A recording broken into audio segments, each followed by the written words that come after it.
Bienvenidos a DisplayCo Podcast, el podcast creado por creativos para creativos. Y hoy, por fin, después de tanto tiempo, vamos a hablar de creatividad. Y para eso me traje a mi amigo Alfredo, que es diseñador 3D. ¿Qué tal, Alfredo? ¿Cómo estás? Muy bien, muy bien. ¿Y tú? Bien. Bueno, la verdad es que Alfredo, no sé, quizás ustedes han visto por ahí en redes sociales o no sé, en la internet, renders y estas cosas que parecen de verdad bien reales y que realmente vienen desde atrás, o sea, no solamente con la AI. Alfredo básicamente crea mundos naturales, reales y los lleva al 3D y lo hace él. Señores, lo que van a ver aquí no es inteligencia artificial.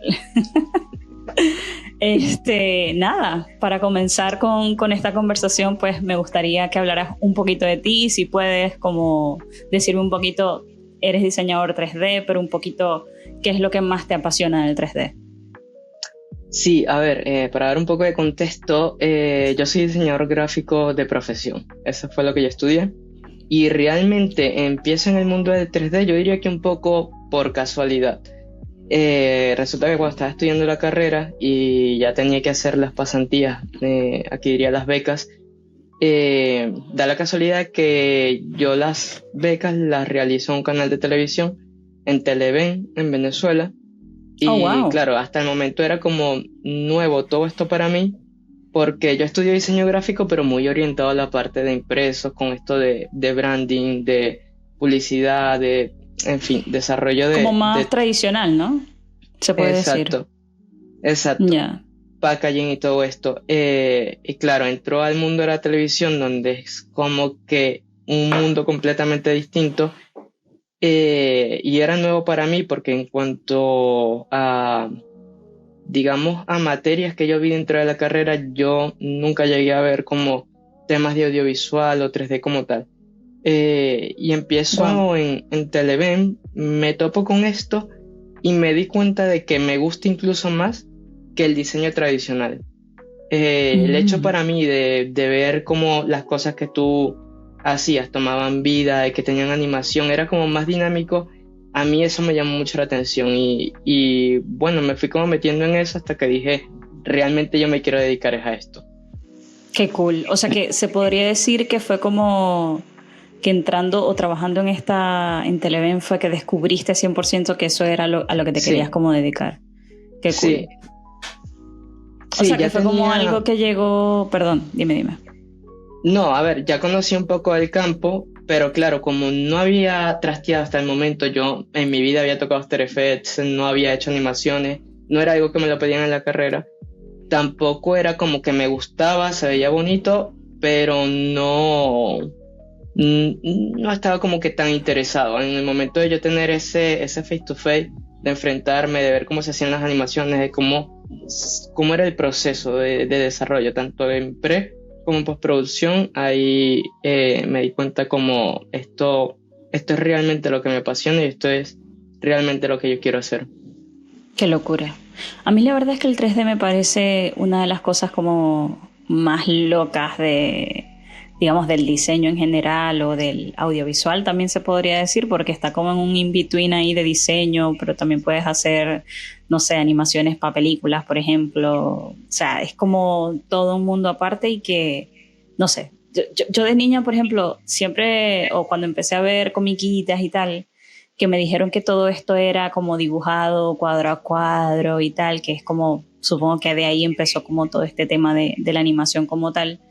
A mí eso me voló muchísimo la cabeza porque es como que, ¿sabes? Como que lleva demasiado trabajo y yo siento que a pesar de que hoy en día hay programas, digamos, donde todo es un poco más automatizado, igual como que mover una animación lleva mucho tiempo, ¿o no? Sí, sí, a ver, en cuanto al tema del 3D, es como todo. Nosotros vemos el 3D como si fuese un área, como una ramificación de lo que vendría a ser el diseño como tal, el diseño gráfico, pero realmente el 3D yo lo considero como un área solo en específico. Y aquí Mm, recalcar como que hay también varias vertientes. Entonces, mm, dependiendo de a lo que te quieras dedicar dentro del 3D, pues vas a hacer ciertas cosas o no y te vas a especializar en ciertas cosas o no. Por ejemplo, nosotros en 3D vemos lo que es infoarquitectura y esto es muy orientado a render para ver cómo va a ser el diseño de espacios, de tanto de interior como de exterior. Proyectos urbanísticos, cómo se va a ver esto del plano llevado a la realidad. Pero también vemos como el 3D aplicado a la industria de la animación, y aquí estamos hablando bien sea del cine o de series, y ver las películas animadas de estos estudios como Disney, Pixar, DreamWorks, que también usan el 3D y lo aplican a esta área en específico. Y luego también vemos cómo hay artistas que se especializan, por ejemplo, en el mundo de los videojuegos, que sigue siendo 3D, que siguen compartiendo como ese factor en común y que incluso comparten muchos programas, pero que cada uno tiene como una ramificación distinta. Entonces, al final hablar de 3D es hablar de algo que es realmente extenso. Sí, o sea, yo siento que igual es como un trabajo que tiene como mucho campo, porque puedes estar, digamos, en muchos campos, pues como lo que acabas de decir. Sí. Personalmente si me hubiese dedicado al 3D o empezar a aprender 3D el día de hoy, creo que algo que me llamaría la atención sería pues animación como para películas o un cartoon, algo así, ¿sabes? Como sería... la industria de la animación. Claro. Yo creo que es como que una de las áreas como que más llama la atención. Sí. Porque hay mucho equipo detrás de esto y muchos departamentos, pero también es como ver el resultado final de esto, que más allá de ver algo bonito es como toda la experiencia que esto te brinda, porque al final la animación de personajes, y lo ves en las películas, tiene la capacidad no solo de que sea bonito, funcional, sino de que es emotivo y que logra como, como darte una experiencia incluso inmersiva y tú un poco simpatizar como con estos personajes como si en realidad fueran reales. Sí. Sí, bueno, al final es contar una historia a través de... O sea, como sea, es contar una historia, y al final las historias siempre conectan. Eso siempre es algo que yo le digo, por ejemplo, a mis clientes, como que no solamente vas a ver el producto y ya, o sea, como que aquí está el producto, ya, chao, me voy. Es como todo el alrededor o sea, o el cuento que hay alrededor, pues, de ese producto. Como, por ejemplo, en animación he visto que, no sé, te presentan un chocolate y ese chocolate, ¿sabes? Como que vuela por los aires, se mete entre la leche, el chocolate, no sé, es como un mundo, también es un mundo como inmersivo. Aquí te quiero preguntar, de los proyectos que has tú trabajado, obviamente no tienes que nombrar clientes si no lo puedes decir específicamente, ¿cuál ha sido como el que más te ha gustado, como el que más te ha parecido como, ¿sabes? Como un proyecto que a ti te llenó y que te gustó mucho. Y tu portfolio es como de verdad, tienes como de todo, o sea, veo como mucha naturaleza. Aquí voy a poner las imágenes que por lo menos a mí son esas, las animaciones tuyas que más me parecen brutales porque tienen mucho detalle, son las que más me han impactado, pero a la vez también tienes como personajes, o sea, como caracteres animados, pues. Y no sé, como que me interesa saber como específicamente qué es como lo que tú más te disfrutas animar. A ver, yo creo que uno de los proyectos que más me ha gustado fue un proyecto comercial que hice cuando estaba trabajando para un estudio en Londres que se llama We Are Cover. Y bueno, era muy chulo porque, como has mencionado anteriormente, mezclaba un poco de environment, de un entorno, y también teníamos como un personaje animado que luego te mostraré por si quieres utilizar, o sea, imágenes de ese proyecto. Pero la verdad es que me agradó porque estuve como en varias etapas del proceso, como un poco, si bien empecé como a plantear un poco lo que era el environment, también trabajé en cuanto al personaje en específico. El personaje era como un peluchito rosado chiquito, pero que en un momento se volvía así como un monstruo y sacaba los dientes y tal. Y la verdad que estar en ese proceso de hacer el pelillo, cuando es como muy de peluche, pero cuando es un monstruo, el pelo se ve más bien como si tuviese mucho frizz y y como rastas y tal. Para mí Wow. eso fue un proceso como que disfruté mucho haciendo ese proyecto. Y aparte de ese, yo creo que también a veces nos centramos mucho como en poner el ojo en proyectos comerciales, pero realmente donde tú logras poner más cariño son en los proyectos personales, porque es algo Sí, que es una idea que tú ya tienes planteada y en la que tú quieres llevar como la dirección artística y creativa de todo. Entonces, al tener esa libertad de plantear lo que tú quieres hacer y de tú mismo darle el estilo, la estética que quieres que tenga, eso termina siendo de que ese tipo de proyectos sean los mm, que realmente a ti más te gusten o más te apasionen. total, sí. O sea, yo estoy de acuerdo contigo, como que al final los proyectos creativos que son más personales son como los que más a uno les tiene más cariño, ¿sabes? Como que... No, me gustó mucho eso, o sea, eso que dijiste de que, claro, nos centramos mucho también en marcas, en trabajé para wherever, ¿sabes? Como una marca gigante, lo que sea.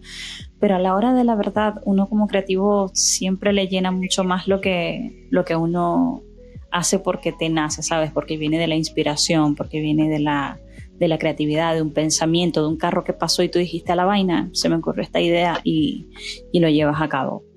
A mí en lo Sí, personal, claro, yo soy como más, pues, digamos, de grabar lo que está pasando, ¿no? O sea, de una situación que me llame la atención y documentarlo.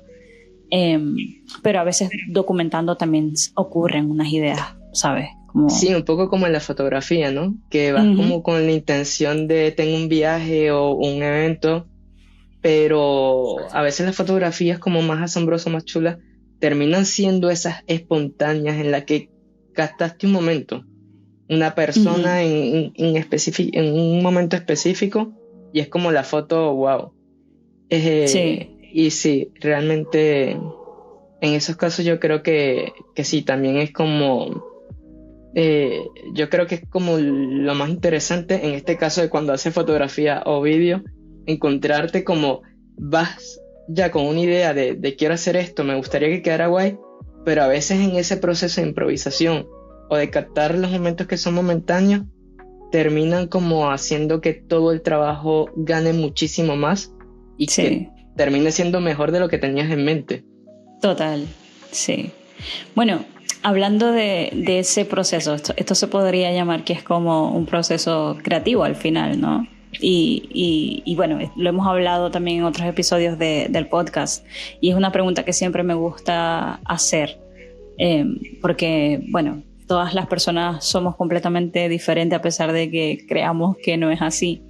Entonces, me gustaría saber cómo es tu proceso creativo normalmente con esos proyectos, digamos, no sé, pudieras enfocarte en cómo es el proceso creativo en el trabajo y cómo es el proceso creativo en tus proyectos personales.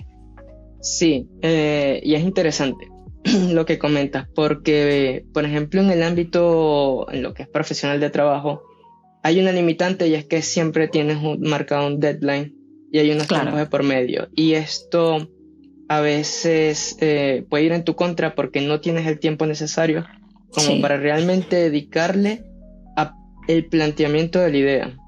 Mm, Y aunque también nos pasa mucho a los artistas 3D, que nos llegan a la cabeza ideas que pueden ser muy cool y, oye, me gustaría plantear esto porque sé que quedaría bien, pero claro, todas estas ideas luego tienes que ser consciente que tienen un tiempo de desarrollo y que claro, quizás el tiempo que te ha marcado cliente está muy justo para realmente lo que tú quieres hacer. Entonces muchas veces eso te limita en cuanto a las cosas que quieres plantear. Cuando el caso no es en el tema de trabajo y estemos hablando de timing muy cerrados, sino a proyectos más personales o de que sean proyectos creativos y en los que mm, también se disponga de un deadline bastante amplio, ahí sí estaríamos hablando de que te puedes tomar la libertad de plantear un poco las cosas a tu gusto. Y yo creo que aquí cada artista tiene como su forma o sus maneras de buscar cómo son los sí, procesos creativos. En mi caso, a mí me gusta hacer como un borrón y cuenta nueva. Es decir, si tengo una idea, me gusta como salir del entorno donde la he concebido y también intentar olvidarme de ella y partir de cero. Entonces, como lo has visto, por ejemplo, en mi web o en otros trabajos, yo soy una persona que a mí me gusta mucho el tema de la naturaleza, lo verde, todo lo que es natural. Entonces intento precisamente ir como a un sitio verde y ver qué tengo a mi alrededor y qué puedo aprovechar de lo que está a mi alrededor para poder plantear una idea creativa. Y aquí podemos centrarnos como en aspectos muy técnicos, pero que al final te van a servir como recursos para tú plantearlos. Entonces es aprender a observar todo lo que tienes. Yo a veces veo un atardecer y veo cómo el sol se está poniendo, la luz está entrando en contraluz sobre las hojas de los árboles, pero entender de que hay hojas que se están iluminando más que otras y te da varios matices de colores. ¿Qué se está produciendo? En el mundo del 3D estaríamos hablando de que aquí hay un subsurface scattering y esto es muy bonito. Y aquí es donde... ¿Cómo se llama? Subsurface scattering. Oh, ok. Que esto viene a ser como la propiedad que tienen ciertos materiales para poder dejar pasar la luz a través de ellos y luego también emitir esa luz. Wow, ok. Entonces, claro, por darte un ejemplo, es algo así muy parecido a cuando yo creo que todos hemos hecho quizás este experimento cuando somos pequeños de agarrar una lámpara, Claro. Sí, como una lámpara, una linterna. Sí. Y nos las ponemos así en la palma de la mano. Sí. Y vemos cómo se ilumina por dentro y se ve la palma de la mano como muy roja venas, y se marcan. Pues estaríamos hablando de esta propiedad, que no es solo de la piel humana, sino que también lo vemos en otros materiales, como puede ser la cera de vela, como pueden ser las hojas de los árboles, infinidad de cosas que están en nuestra vida cotidiana y que no le prestamos atención a eso, pero que a veces los que estamos en este mundo sí que nos vamos dando cuenta de estas cosillas, de me estoy tomando un café y me estoy dando cuenta de que el café también lo tiene, o la miel de abeja también lo tiene, y es interesante porque empezamos como el diseñador, que cuando llega un diseñador gráfico, llega a un sitio y empieza a ver la publicidad de ese sitio, las fotos, la tipografía, si el tracking de la tipografía es correcto, si el espaciado, qué tipografía están utilizando, si es el adecuado o no, pues nosotros también vamos como observando el mundo a nuestro alrededor y prestando atención a todo lo que está ocurriendo en el mundo real, porque realmente el 3D básicamente es replicar virtualmente lo que está ocurriendo en la realidad. Y por eso también es importante entender cómo funcionan las cosas en la realidad. Claro. O sea, por qué algo genera sombras, porque esas sombras a su vez pareciera que tuviesen como un rebote de luz muy tenue, porque algunas sombras son duras, porque algunas sombras son suaves. ¿Qué es lo que hace que realmente se produzcan como estos fenómenos? Entonces, si logras entender esto como un poco en la realidad y empezar a ser analítico, se te hace mucho más fácil luego querer plantearlo en tus piezas cuando haces 3D. Wow, me volaste la cabeza. O sea, porque siento que al final tú vas por la vida, o sea, y me encanta, a ver, como que me volaste la cabeza positivamente. Es como si fueras un niño, ¿sabes? Que está como explorando texturas, explorando, ¿sabes? Cuando uno es niño es como muy, muy explorativo, como que te gusta mirar el mundo, no sé, del porqué de las cosas, no sé, como que... Sí, yo creo que el ejemplo que pones de hecho es muy buen ejemplo, porque realmente es así. Cuando eres niño, el mundo es nuevo para ti, evidentemente. Tú no has vivido experiencia y tú no conoces la mayoría de las cosas que hay a tu alrededor. Uh-huh. A medida que las vas viendo y las vas percibiendo a través de tus sentidos, vas aprendiendo qué es, pero por eso es que tú ves que en un niño le maravillan muchas cosas. Exacto. Él nunca ha visto un gato y vio un gato y para él eso es lo más asombroso que ha visto en el mundo. Porque previo a eso, él no tenía una referencia de que existía un gato, entonces lo está viendo por primera vez. Nos pasa también un poco así, ¿no? Estamos acostumbrados a ver el mundo real, pero sin prestarle atención a por qué físicamente están ocurriendo ciertas cosas en el mundo real. Sí. Porque el cielo es azul, o porque el agua se ve azul a veces, porque a veces es cristalina, o porque cuando vemos a través del agua un vaso, parecieran que las imágenes se deformaran cuando pasaran por allí. Entonces, claro, si físicamente entiendes qué es lo que está pasando, que es que cuando la luz llega a estas superficies, rebota o pasa a través de ella y tiene un rebote interno que esto viene a ser la refracción, es por eso que ves como una deformación allí. Y que esa deformación también tiene coeficientes que nosotros solemos llamar IOR, que son los índices de refracción, en el que cada material tiene uno distinto. Y entonces, por eso te das cuenta cómo es que el cristal refracta diferente a como lo haría el agua o como lo haría un líquido, el vino, lo que sea. Y claro, a eso me refiero, o sea, vivimos constantemente con esto, pero somos conscientes de que está allí, pero es como que no le prestamos atención a esto. Y a mí me fascina esto del mundo real, porque cuando percibo el mundo real, siempre me imagino la forma de cómo esto podría replicarse en el 3D. Claro. Qué loco, ya va, pero explícame ahora eso, lo de IOR. IOR, o sea, explícamelo ahora en español, como, o sea, lo del tema de la luz y la deformación, porque me interesa. Esto físicamente es un poco complejo de explicar. Cabe destacar, yo no soy físico, soy diseñador gráfico, y sí es verdad que hay ciertos términos con los que estamos familiarizados, porque al final el 3D viene a ser, o bien intentar replicar lo que está ocurriendo en el mundo real. Entonces intentaré explicarlo de manera gráfica. Perdón si realmente no es físicamente correcto del todo.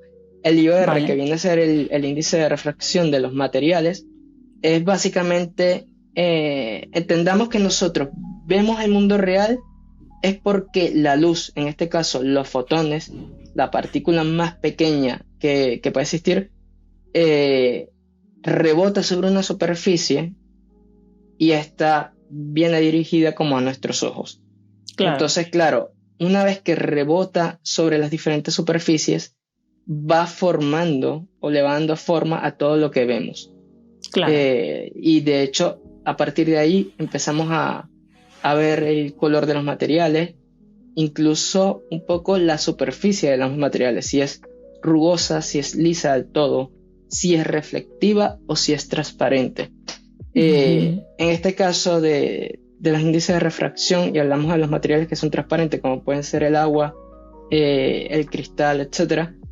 Ellos tienen la capacidad de recibir estos rayos de luz, pero no solo los reciben y los rebotan, porque realmente eso vendría a ser la reflexión, que es cuando la luz golpea una superficie y rebota, sino que ellos también dejan pasar la luz. Y al dejar pasar la luz, evidentemente este material tiene como unas, no sé cómo explicarlo bien, una serie de parámetros que van a hacer es que internamente las ondas de luz, que en principio lo que vemos como luz blanca, viajan en un mismo sentido, el material las va a dispersar un poco. Y esto también afecta en cómo nosotros vemos las cosas. Entonces, una vez que la luz pasa a través del cristal, podemos ver esa deformación, porque el mismo cristal lo que está haciendo es deformar un poco la luz que está entrando en el material. Y bueno, de aquí podríamos hablar de muchas cosas que sí son... Qué cool. Como más... Esto me recuerda a una serie que daban en Discovery, sí, que eran los Myth Hunters. Los Myth Hunters en algún momento como que estaban desmantelando, tú sabes, agarraban un mito, no sé, el cielo es azul por la calefacción, no sé, whatever. Entonces ellos hacían una serie de pruebas para comprobar si ese mito era real o no. Y el mito que estaban probando era el mito de que la luz no se podía doblar. O sea, la luz no se podía doblar.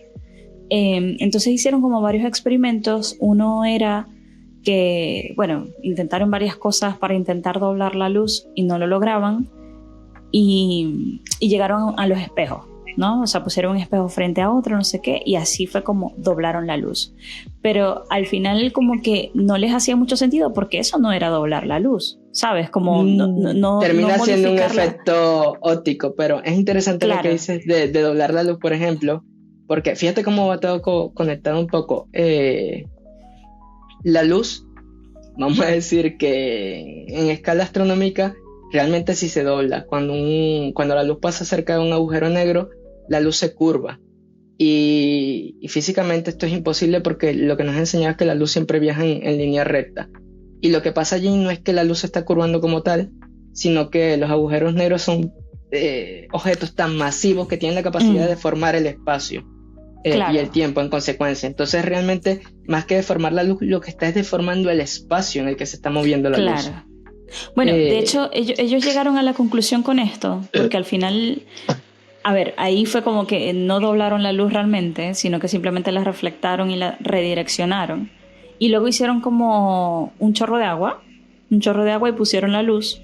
Y ahí fue que pudieron doblar realmente la luz. Entonces, como que ahí encontré como, no sé, me pareció como curioso lo que decías de que la luz cuando atraviesa, digamos, el agua como tal, hace como el doble efecto, tanto que lo reflecta como que lo deja pasar y por eso se causa como esta, digamos, deformidad, ¿no? O sea, esta deformidad y por eso metes la mano y se te ve como rara o una imagen, lo que sea. Hay un experimento en el que llenas un vaso de agua y la figura que tienes detrás, que puede ser un dibujo, una vez que se llena, hace un flip, da la vuelta. Exacto. Bueno, eso me parece como, a ver, me está igualando la cabeza, nos estamos igual desviando un poquito, pero me parece como curioso, pues, lo que estás diciendo. O sea, al final de cuentas siento que tienes una visión de la vida como bastante interesante, ¿no? Porque más allá de dar por hecho lo que tienes a tu alrededor, vives estudiándolo, ¿sabes? El tema de la luz, sobre todo, no sé, siendo diseñador 3D, porque cuando tú eres fotógrafo también entiendes que todo es luz. O sea, si no hubiera luz, nada se pudiera dibujar, ¿sabes? Entonces la fotografía es básicamente eso, o sea, dibujar con luz. Me respondiste varias preguntas que tenía por aquí hechas, porque era como que te quería preguntar qué inspiraba tu trabajo, pero definitivamente me doy cuenta de que lo que inspira tu trabajo es como tu alrededor, la naturaleza y bueno, evidentemente lo puedo ver en tu trabajo, que hay demasiada naturaleza. Y lo puedes ver aquí atrás también. Ajá, exacto. Y conociéndote, a ver, lo tengo muy claro, honestamente, pero para ustedes que nos están viendo, aquí voy a dejar obviamente imágenes para que vayan viendo qué es lo que hace este crack. Me quiero poner un poquito más técnica, quizás no ahondar completamente. Ahondar es la palabra, abundar. No sé. Creo que sí. Se entendió. Profundizar. Profundizar. ¿Qué herramientas estás usando como actualmente? O sea, ¿qué software utilizas para ¿sabes? Crear. Ahora mismo voy como cambiando de una herramienta a otra, pero es porque la tendencia y el tiempo te obliga a ello, sobre todo con la llegada de la AI. Yo podría decirte que principalmente utilizo como software 3D Cinema 4D y luego para temas de corrección de color postproducir After Effects, pero dependiendo del proyecto eso siempre te va a ir llevando a tener que aprender o experimentar con otras herramientas o software, porque si quieres hacer más temas de simulaciones tendrías que irte a Houdini, o dependiendo de la complejidad pues tendrías que usar un plugin externo que pudieses instalar un programa, o ciertos motores de render, etc. Así que, y también como dependiendo de qué tipo de pieza quieres hacer, siempre una herramienta te va a ser más útil que otra. Así que podría nombrarte como varios, los que ya te he dicho: Cinema 4D, After Effects, Photoshop, que es conocido por todos, pero Substance Painter, Substance Designer, Houdini, que ya lo he mencionado, y otros plugins. Y ahora pues apoyarte un poco con la IA, que tengo que hacer como una pequeña acotación aquí. Ajá. Yo, claro, en principio, y yo creo que no es solo un sentimiento que tengo yo, sino la mayoría de los artistas en general, no estábamos muy de acuerdo con esto, porque el hecho de tener como una herramienta que básicamente puede plantear algo y lo puede resolver a la misma calidad que lo haces tú, incluso mejor, porque es así, frustra un poco, sobre todo porque sabemos cuál es todo el proceso que hay detrás de esto, que es arduo, que cuesta mucho, que hay mucho tiempo, mucho tiempo de elaboración, pero también de aprendizaje previo para poder hacer esto, y que realmente todos estos renders, todas estas referencias que en su momento se sacaron, es lo que ha ido alimentando también un poco las diferentes IA y los diferentes modelos que utilizan como estas referencias para ellos aprender a hacer el modelo, imitar, en este caso 3D o cualquier recurso audiovisual, digamos. Pero es una herramienta como todo. Entonces, ha llegado, yo no soy como muy partidario, pero sí es una cosa que ahora mismo está aquí, no es una moda. Yo no considero que esto va a pasar, porque la gente va a tener un hype y luego va a decir, pues ya esto me aburrió, puede pasar que sí o no, pero creo que ahora mismo es una realidad y va a ser una herramienta que va a quedar. Nos tenemos que acostumbrar a usarla y verlo como eso realmente, como una herramienta, más no como algo que nos va a sustituir o nos vaya a quitar el trabajo. Porque al final sigue siendo eso, es una herramienta, pero tú esa herramienta, dependiendo de cómo la quieres usar, le tienes que dar una serie de instrucciones. Y aunque ella te arroje un resultado, eres tú quien va a llevar la dirección final de lo que quieres hacer. Porque la IA no lo va a adivinar por ti. Así que... Bueno. O sea, también hay otros factores que yo opino directamente de la inteligencia artificial. Es que, ¿sabes? Todo esto que venimos conversando, lo que tú me estás diciendo, que tú estudias la naturaleza, tú estudias tu entorno, tu alrededor, y al final una inteligencia artificial no lo va a hacer porque no es un ser humano, ¿sabes? No es un ser pensante, no vive en esta tierra como vivimos nosotros los seres humanos, y al final eso tú lo puedes ver también como en la frialdad del resultado que te da, ¿me entiendes? Sí. Como yo, quizás habrán cosas que pasan y yo digo, esto lo creó alguien o lo que sea, y no me doy cuenta, no sé. Según yo tengo el ojo bastante entrenado y me puedo dar cuenta cuando algo así se cierta es creado por inteligencia artificial, precisamente por eso, por la falta de humanidad. Pero, ¿sabes? Como que así se cierta, como reemplazar 100% lo que tú haces, yo realmente lo dudo, precisamente por algo que no tiene la inteligencia artificial, que es que básicamente eres humano y vives la vida como todos nosotros, y al final como seres humanos queremos conectar con eso. Claro, exacto. O sea, tú no quieres conectar. Exactamente. Y tú no quieres conectar con cosas falsas. O sea, al final nos estamos alejando de eso. El marketing, por ejemplo, en el marketing pasa mucho. La forma en cómo se hace la publicidad ahora, cómo se hacía antes de las redes sociales, son dos mundos completamente diferentes. Antes tú sabías que estabas viendo publicidad, ahora no. Ahora te lo comes completico porque estás viendo, no sé, el video de tu influencer favorito, inserte aquí, y te comiste una publicidad y no te diste cuenta hasta el final de la cosa, y ya, sí. Y hasta puedes ir a ver el producto, ¿sabes? Pero porque estás conectando con ese contenido y porque al final es humano. Entonces, ¿sabes? Como que estoy de acuerdo 100% contigo. O sea, 100% creo que la inteligencia artificial es una herramienta, por supuesto, pero de ahí a que sea... O sea, que la inteligencia artificial haga lo que tú haces, pues no, mi ciela. lo veo de verdad muy, muy difícil. Complicado.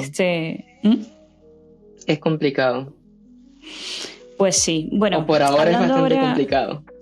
Sí, vamos a ver a futuro, pero no sé, la verdad es que yo estoy en contra. Pero bueno, sigamos aquí con las preguntillas.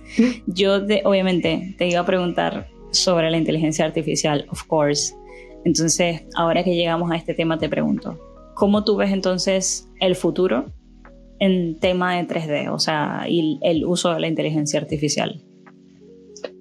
Lo que te comentaba, es una herramienta que está aquí, que tenemos que aprender a usarla y que va a ser un apoyo para nosotros mejorar los procesos.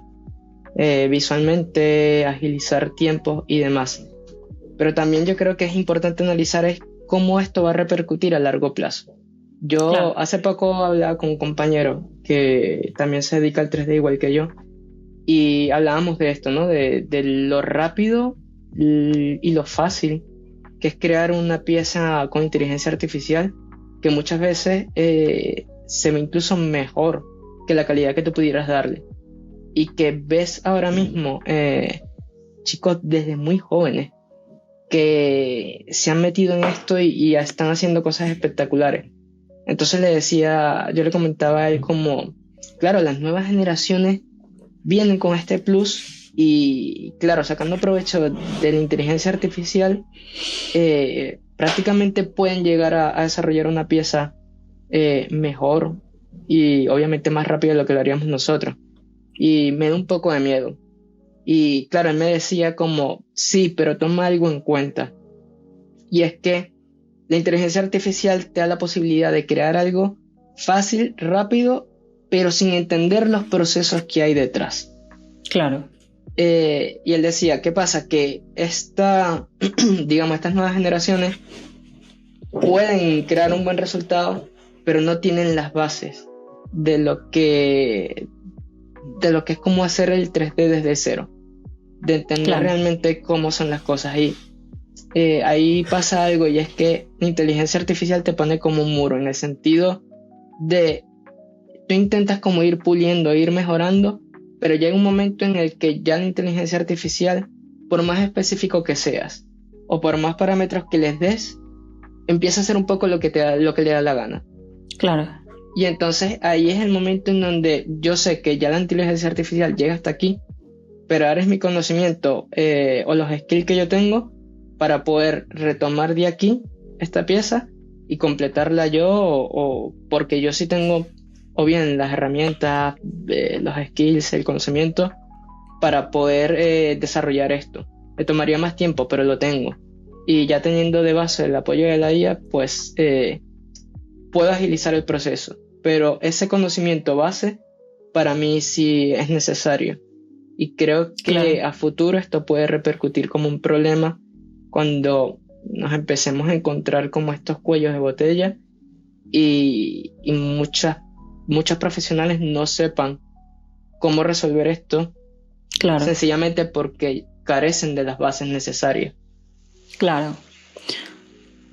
Me parece igual justo, o sea, entendible, ¿sabes? Como que al final también siento yo que no podrías llamarte profesional de algo si realmente no lo eres, ¿me entiendes? Como en el sentido de que, claro, has hecho 3D toda tu vida, pero a través de una AI y claro, cuando llegue el momento en el que tu cliente te diga, bueno, vamos a cambiarle la camiseta en vez de color negro, vamos a ponérsela verde.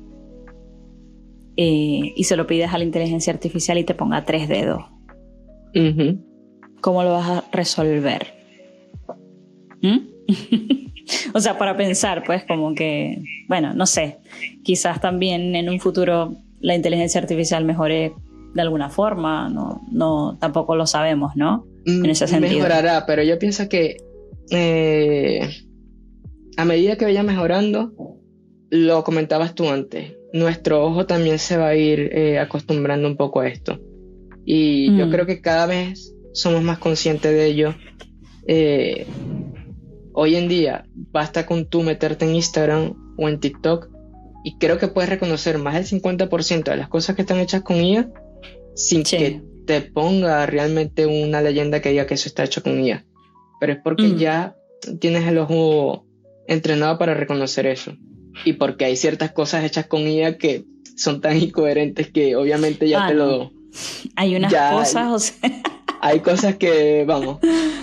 Bueno, a ver, como la inteligencia artificial de Instagram, de Meta, que ahora pues te pueden hacer translate a lo que tú estás diciendo bueno, solo funciona de inglés al español y del español al inglés. Y en un principio el beta cambiaba también los labios, te hacía lip sync de lo que estabas diciendo en el idioma que cambiaras y se veía horrible. O sea, una cosa de que... Empezando también porque las voces son medio raras, o sea, sí se parece bastante a tu voz, pero no sé, es raro. O sea, yo siento que estoy viviendo un episodio de Black Mirror. Toma el tono de la voz, pero claro, al final cada idioma tiene como su sus propias jergas, vamos a llamarlo así. Entonces cuando hacen como esta traducción, que lo hacen con el mismo tono que lleva la persona y tal, si tienes como un conocimiento del otro idioma, del inglés, te das cuenta de cómo lo va traduciendo en tu idioma nativo y tú dices, es que creo que igual no sonará, o sea, creo que igual, a pesar de que la traducción es correcta, no sé si realmente se tenía que traducir así. Creo que no era el sentido con el que este chico o esta persona lo estaba diciendo. Creo que, vale, es una traducción válida, pero yo no hubiese hecho este tipo de traducción. Pero bueno, es un recurso también, porque de esa manera ellos tienen más alcance a diferentes públicos, que es lo que realmente quieren hacer. O sea, a ver, como creadora de contenido digo, claro, esto es una herramienta bastante cool, pero creo que de aquí a 2 años más, cuando la mejoren, ahí la puedo usar y, ¿sabes? Para segmentar un pelo más lo que, pues, el contenido como tal y no necesariamente tener que grabarlo 2 veces o hacerle un voiceover, pero, en fin, no sé, por ahora está bastante malita. Hablando ya pues de cosas más felices como tu trabajo, yo creo que ya yo me sé la respuesta, pero igual te voy a hacer esta pregunta. En tus proyectos, para ti, ¿qué pesa más? ¿La parte técnica o la parte creativa? Y es súper interesante esta pregunta. Yo creo que ambas cosas tienen bastante peso. Yo diría que la parte creativa tiene más. No sé si ponerla como un 60 o 70% y decir que la parte técnica 30%. Yo, a modo de ejemplo, me gustaría decir que antes de pandemia yo daba clases en un máster de motion graphic y lo lógico, o sea, enseñaba Cinema 4D a los chicos. Wow. Y yo siempre les decía a ellos, porque a veces cuando conoces un programa y ves como todo lo que puedes llegar a hacer con ese programa, se te llenan los ojos. Y yo siempre les decía que no se dejaran llevar por el programa, porque al final es una herramienta más. Entonces yo les decía como, este programa te permite hacer esto, no solo este. O sea, hay 5 o 10 más en el mercado con lo que también puedes llegar a hacer lo mismo. E incluso más fácil o más difícil, pero hay muchas formas de poder hacerlo. Entonces lo importante no es centrarse como en aprender programas como si eso fuese lo más importante o lo que me va a dar salida, sino siempre les decía como aprendan primero a entender bien cómo es el proceso de elaboración de toda la pieza, pero el proceso creativo, porque si lo tienes claro ya en tu mente, si lo tienes consolidado, da igual la herramienta que vayas a usar, que eso va a quedar bien. Pero si no lo tienes bien internalizado, si no lo tienes bien conceptualizado, si creativamente tú no has definido bien lo que quieres hacer, por más experiencia que tengas con un programa, el resultado siempre no va a ser el mejor. Y no va a ser el mejor porque, lo que te decía, previo a usar el programa, tienes que tomar ciertos aspectos que dentro de lo creativo también metería lo técnico, porque yo puedo decir que creativamente puedo plantear un concepto, pero eso me lleva a, si a lo mejor estoy hablando de que esto le queda bien, de que yo planteo un atardecer, tengo que ser consciente que si hablo de un atardecer, me tengo que ceñir a una gama de colores que a mí el feeling de esa pieza me da la impresión de que realmente está ocurriendo en un atardecer. Entonces tengo que tomar más factores aparte de lo creativo, que ya lo habíamos conversado: la iluminación, el color, la composición. Son aspectos técnicos, pero que yo los metería también dentro del proceso creativo. Y ya cuando tú quieras desarrollar tu propuesta y lo quieras hacer con el programa que quieras, o incluso usando IA, entender de que eso es una herramienta. Así que sí, para mí tiene más peso el proceso creativo que el aspecto técnico. Vale, o sea, eso quiere decir que ya yo ahora me puedo poner a... Si te lo propones, lo consigues. A ver, Alfredo, si yo quisiera, por ejemplo, empezar a animar, de una fiesta, obviamente, animar en 3D, ay, qué chiste de abuela acabo de hacer, animar en 3D, obviamente, ¿qué herramientas me recomendarías como el día de hoy? Algo que sea como friendly, ¿sabes? Como para alguien que quiera aprender. Para mí Cinema 4D es un programa bastante friendly, bastante intuitivo. Podría considerarse uno, si no el más fácil que puede haber ahora mismo, en comparación con programas como por ejemplo Houdini. Yo siempre recomiendo como tener muy claro de qué es lo que quieres hacer, porque a veces, sobre todo en los más jóvenes, pasa que te dicen, yo quiero hacer 3D, yo me quiero dedicar a esto. Y como comentábamos al principio, el 3D tiene muchas ramas. ¿Qué Claro. te gusta realmente del 3D? Porque no, hay gente que dice, yo quiero ser generalista, que es tener un conocimiento un poco de todo, Claro. porque quieres llevar las piezas de principio a fin. Pero hay personas que a lo mejor dicen, a mí me gusta mucho el modelado de personajes. O sea, mi sueño es hacer 3D, pero hacer un personaje, esculpirlo, hacerle los detalles, que se le vea la musculatura, pues las verrugas, si es que las tiene, imperfecciones, heridas o lo que sea. Y claro, aquí ya entraría el factor de que te conviene más aprender un programa u otro, porque si realmente tu orientación es decir, yo quiero especializarme en modelado orgánico, por ejemplo, te diría pues aprende ZBrush o ZBrush, que es un programa de esculpido y que quizás complementarlo con Sustain Painter, pero no vas a necesitar mucho más que esto si realmente te quieres dedicar a eso en concreto. Si tú Claro. me dices yo quiero hacer 3D, pero quiero hacer un 3D un poco como lo que veo en las redes sociales, publicidad de producto en la que yo veo un producto, bien sea una botella o unos zapatos o lo que te quieras imaginar, pero lo que me gusta es más el aspecto visual, ¿no? De cómo componen ellos, cómo trabajaron la luz y no hay tanto efecto, a lo mejor la zapatilla flota y algunas partículas, pero es visualmente muy bonito, pero no hay un desarrollo extenso, es decir, no hay tanto detalle en la calidad del modelo o tantos efectos especiales.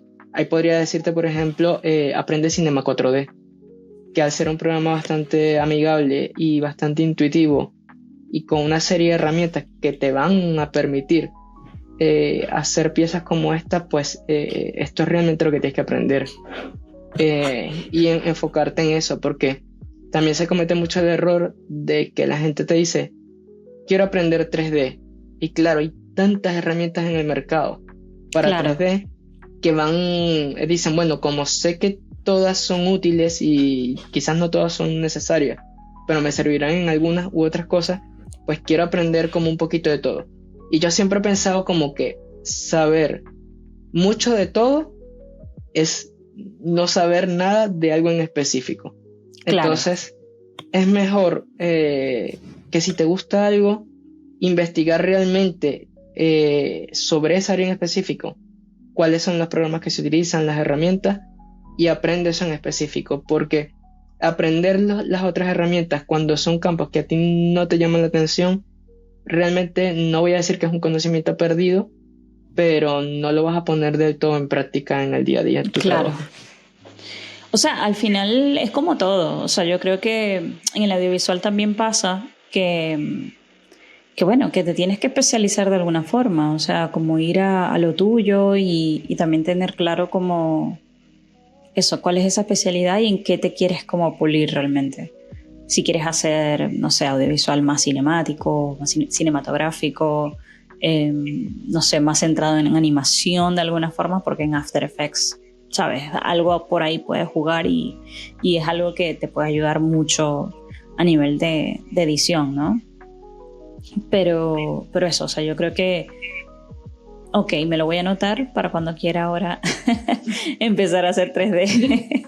No, y tú que nos estás viendo, pues bueno, estos consejos creo que vienen de verdad muy, muy bien. O sea, no sé, especialmente, no sé, cuando estás en la universidad y no sabes muy bien hacia dónde ir, sabes que estás muy confundido porque hay tantas áreas.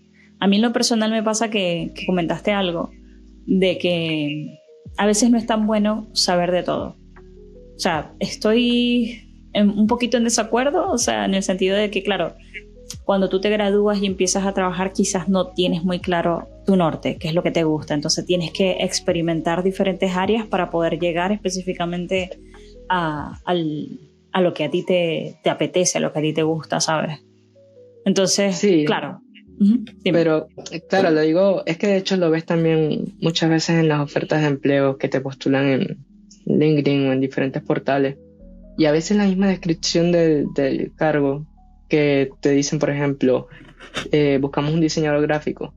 Y en la descripción te dicen, pues, que sepa diseñar, que sepa branding, que sepa de marketing, que sepa editar, que sepa musicalizar, que sepa animar, que sepa 3D, que sepa también de web, pero que sepa de posicionamiento Actuar. web, de UI. Entonces, claro, yo veo ese tipo de ofertas y me da risa. O sea, yo me río porque digo, puede haber una persona que bueno, tenga una trayectoria larga o que realmente le interesa todo esto y se ha tomado el trabajo de aprender, pero es lo que te comentaba anteriormente, o sea, al final querer abarcar mucho hace que no termines de ser bueno en algo en específico. Exacto. Porque realmente cuando te interesa algo y cuando te quieres especializar y quieres ser bueno en algo, te tienes que focalizar en eso.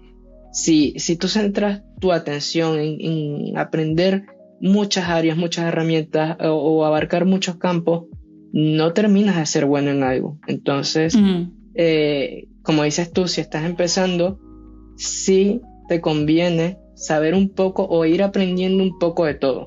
Pero porque eso te va a ayudar a ti después a decidir, vale, yo de todas estas áreas que he tocado, a mí me gustaría dedicarme a esto, que es lo que más me ha gustado. Y ya ahí tú puedes hacer un descarte y decir, pues es que esto ya no... O sea, esto tiene mayor prioridad a estas otras cosas que a lo mejor ya no me gustan tanto. Sí. Yo creo que el error también está en que en la universidad o todo el, digamos, la carrera estudiantil de nuestras vidas siempre nos mienten, ¿sabes? Como que en teoría lo normal es que tú te gradúes de la universidad, o sea, perdón, del bachillerato, del colegio, y ya tú sepas qué quieres hacer, lo cual es la mentira más grande que te pueden vender en la vida. Eso tú lo aprendes cuando ya tienes 30 años, o sea, que ya tienes 10 años de experiencia, un bagaje, ¿sabes?, grande, que has tenido que aceptar trabajos buenos, malos, mayoritariamente malos también, porque, eres chamito, ¿me entiendes? Y ya cuando tú tienes como toda esta experiencia, es que es ahí donde tú dices, a ver, esto es lo que a mí me gusta, ¿sabes? Que ya puedes como tomar esa decisión, que tienes poder adquisitivo medianamente o bastante, dependiendo cómo te vaya en tu vida, y que tienes esa experiencia como para poder decir, vale, ahora yo me quiero enfocar por aquí. No es cuando te gradúas de bachillerato, ni mucho menos cuando te gradúas de la universidad. Yo siento que ahí uno está, ¿sabes?, tambaleando, dudoso. Todavía no sabes realmente lo que te gusta, porque no tienes la experiencia para eso. Me gusta. También pasa, por ejemplo, yo por ejemplo me enfrenté un poco a esto cuando estaba en la carrera, y yo supongo que ahora debe ser como mucho peor.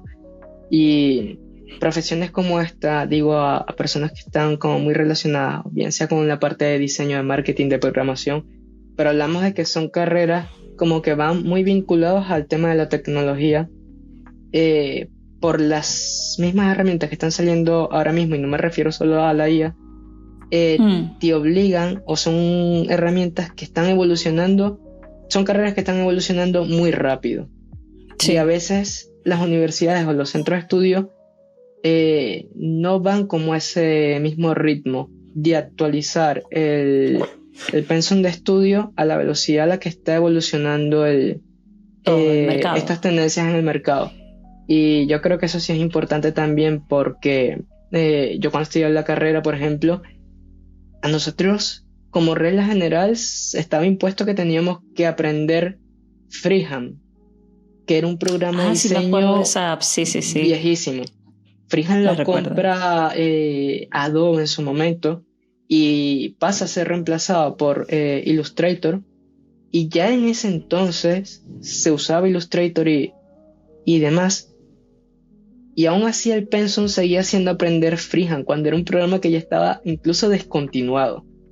o sea, yo recuerdo estudiar la carrera y ya estar en el último semestre, pero a partir del tercer semestre así, ya ese programa lo habían descontinuado. Y recuerdo la conversación de mis compañeros de decir, ¿por qué seguimos aprendiendo algo que no se va a seguir usando más? Claro. Y aquí es donde me gusta hacer como hincapié de que yo sí creo que los centros de estudio deberían de intentar ir un poco a la par a las Con la tendencias realidad actuales. Sí, estoy de acuerdo. De hecho, no sé, no, como obviamente ya me gradué hace tiempo, hace 10 años más o menos, Dios mío. Pienso que, no sé, me da mucha curiosidad cómo estarán haciendo las universidades actuales en ese aspecto, porque ya yo estudiando la carrera audiovisual ya me pasaba, como que sentía que no íbamos a la par y sin embargo, claro, eran otros tiempos. Ahora con inteligencia artificial, un montón de programas de edición que son incluso más, ¿sabes? Más friendly, más, o sea, ya no necesitas ser un profesional para editar un video. Antes necesitabas tener por lo menos algo de idea de lo que querías hacer para editar. Por ejemplo, solo existía Premiere. O incluso si nos vamos más para atrás, Windows Movie Maker en mi caso. Yo creo que todos llegamos a usar Windows Movie Maker. Ese fue nuestro primer contacto con cualquier cosa que tuviese que ver con el mundo audiovisual. Claro, entonces, damn, como que me gusta eso que dices, como que, claro, un poquito como para concluirlo, yo siento que como personas que existimos en este mundo que avanza tan rápido gracias a la globalización, como seres humanos deberíamos también como activar bastante esa curiosidad e investigar también métodos y formas por uno mismo. En mi caso yo aprendí mucho de YouTube. La universidad me ayudó, por supuesto que sí, fue una base, pero lo demás es que, ¿sabes? No existe en la universidad. La universidad, la educación hoy en día, no sé, está bastante... Eso es otro tema que podríamos hablar en otro podcast, porque hay tela. Es largo y extenso. Sí. Uh-huh. Oye, Alfredo, no sé si quieres decir algo más. De verdad que me ha encantado pues tener esta conversación contigo porque está de verdad bastante nutrida. Pero no sé si quieres ir con un último mensaje pues para la gente que nos está viendo y escuchando. No, la verdad yo también he estado muy a gusto con la conversación, sobre todo porque hemos como abordado diferentes temas que fíjate que se relacionan con el 3D pero que pueden aplicar para muchas cosas en general. Yo estoy seguro que quizás varias personas que vean el podcast y que quizás no tengan una profesión que esté ligada al 3D o tal, pues van a decir como no sabía que podíamos tener este tipo de puntos en común y estoy de acuerdo con eso.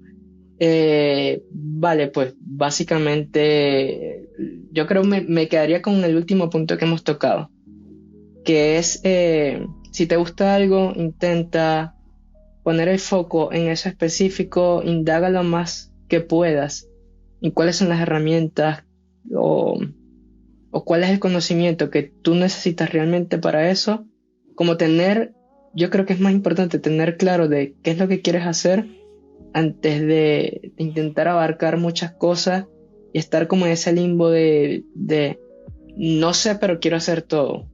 Y es como, creo que siempre hay algo que es lo que te va a gustar más de todo y intentar poner el foco allí, porque es lo que te va a garantizar que tú puedas tener éxito en el futuro ejerciendo tu carrera o no.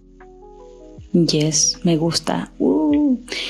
Y Alfredo, ¿dónde podemos ver y encontrar tu trabajo maravilloso? Bueno, en las redes sociales, en Instagram, no sé si lo postearás ya por allí en la descripción. Sí, lo voy a dejar por aquí abajito. Pero principalmente en mi página web, que es alfredoborras.com. Ahí hay pues parte del material, tanto comercial como personal que he desarrollado. Y pues lo dicho, un poco en las redes sociales. Genial. Oye, de verdad, muchísimas gracias por tomar parte de tu tiempo a sentarte a conversar aquí conmigo. De verdad estoy agradecida de corazón y gracias por todos los conocimientos que estás dejando aquí.